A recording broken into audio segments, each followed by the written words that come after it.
good place to start would be to just describe what you mean by Eros, just because that word can be defined different ways to different people. Mhm. And maybe I can do the same, and together we can kind of flesh out what we're wanting to touch on. Yeah, so for me, Eros is it's a pretty arcane quality actually, because for most people they see the manifestation of it or even the conditioning around the manifestation, but not the thing itself.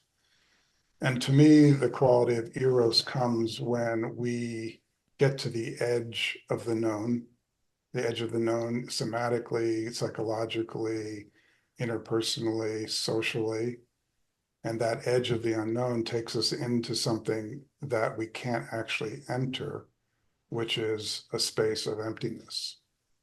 And the quality of emptiness and the quality of structure, which is what we know as ourselves, when they interface, there's a pushback, there's a resistance to that emptiness.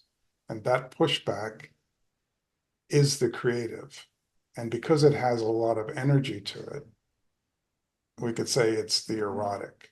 And where it oftentimes gets captured and confused is in sexuality. But to me, it's much broader, wider, deeper than that. And yeah, that's how I see uh, the erotic.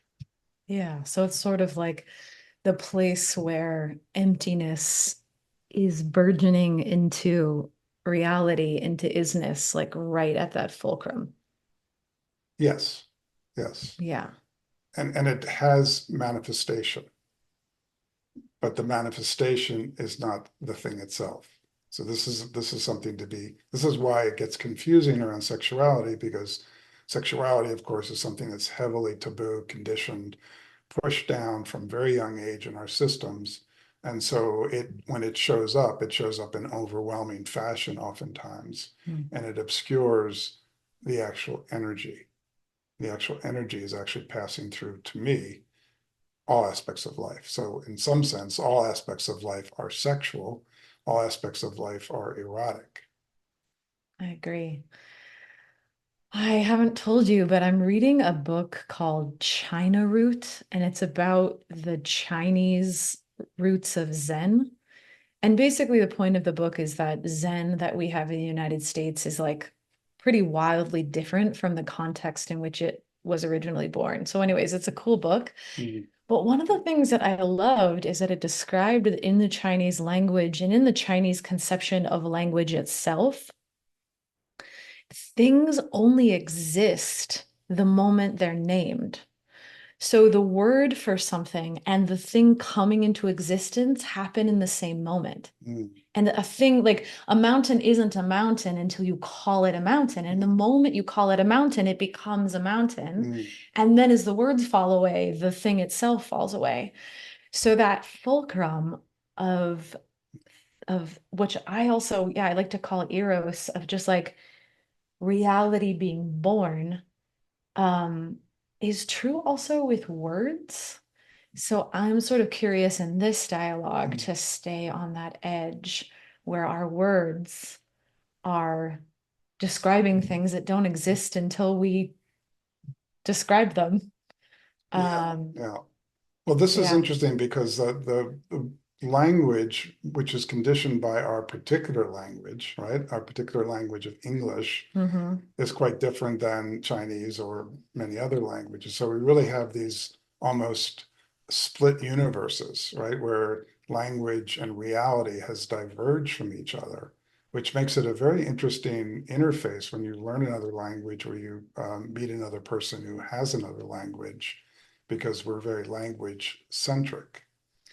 Well, that's the thing I think that's like heartbreaking and awesome about anything manifest is to exist. It's one thing and nothing else. So it's kind of desperately non-inclusive. So of course, different languages are going to narrow and limit what's possible, but that exact narrowing and limiting is the kind of beautiful haiku form of reality, the fact Mm. that it's, limited. Yeah, it's beautiful until we lose track of the fact that there's something else besides that limitation, right? So then we Yeah. become ideological, we become constrained, and language becomes culture. And then culture becomes division, and then we have all the beginnings of essentially war within ourselves, because language can divide us from our own somatic experience, our own inner experience, our own energetic experience, right? This is how we've been injected really with societal patterns. We're like babies. There's no language. There's just like blurry stuff. And then, yeah, Undifferentiated goo undifferentiated of, too. yeah, And it's yeah. a beautiful space. And of course, a baby is in a beautiful space. A baby can't survive or can't function, right? So they have to find some technology. They have to grow physically, obviously, to survive. And they also have to have some technology, which language is really good at constructing. But with that comes the parental conditioning that you are, and then I love you. Oh, now I don't love you because you just did the wrong thing, right? So there's this subtle construction that's happening all around us. So the partitioning of reality that you're talking about is absolutely fascinating, because it is creating these structures like crystals that are growing out of Right. mineral beds or whatever. Like bones filling up the goo of our bodies so that we can stand upright and function in all kinds of ways we couldn't if we remained in Mhm. a sort of amoebic, undifferentiated Mhm. oneness state. Yeah. Yeah. So that's beautiful. But how does that, I guess the question that we can look at is, how does that beautiful structure that's constantly growing up through the occurrence of, the meeting of a form, how energy is formed out of this, what I would say is the resistance to emptiness. I would say it differently, but Yeah, okay, how would yeah. you say it? Before we go any further, let's Well, have two crystals in the room. uh, I notice that I have a bit of reactivity. I have Mm, a bit of resistance to your framing of Eros and the manifest world as a resistance to emptiness. mm, Um, I'm not totally sure why, mhm, but I tend to frame it more as a creative burgeoning out of emptiness. In mm, other words, sort of inherent goodness mm, to the structure that exudes from nothing, mhm. as opposed to resistance to me has like a negative thing, like emptiness is better. And Hmm. you're resisting You the mean it's emptiness. not? I don't think so. Okay, so, okay, so tell me, I don't quite get the mechanics, if you will. I don't know if we can use that language. Mm-hmm. So emptiness is where there's nothing at all, right? Mm-hmm. We can use that name, but it really can't touch it, Mm-hmm. right? Because there's nothing to touch it. There's nothing, um, To reflect on it, yeah, it's just there's like, there's nothing. yeah, That's the nature of nothing. yeah. But we can say there is something in the universe. That's pretty clear. There's something. Now, what's the mechanics between nothing and something, between nothing and the movement of creativity? In other words, how does the universe, even my universe or your universe or our universe, get created then? I mean, that's a great question. To Mhm. me, resistance as a construct is just as arbitrary as any other mechanics that I might use to fill in that very mysterious thing. Like, Yeah. what does take the undifferentiated into the differentiated?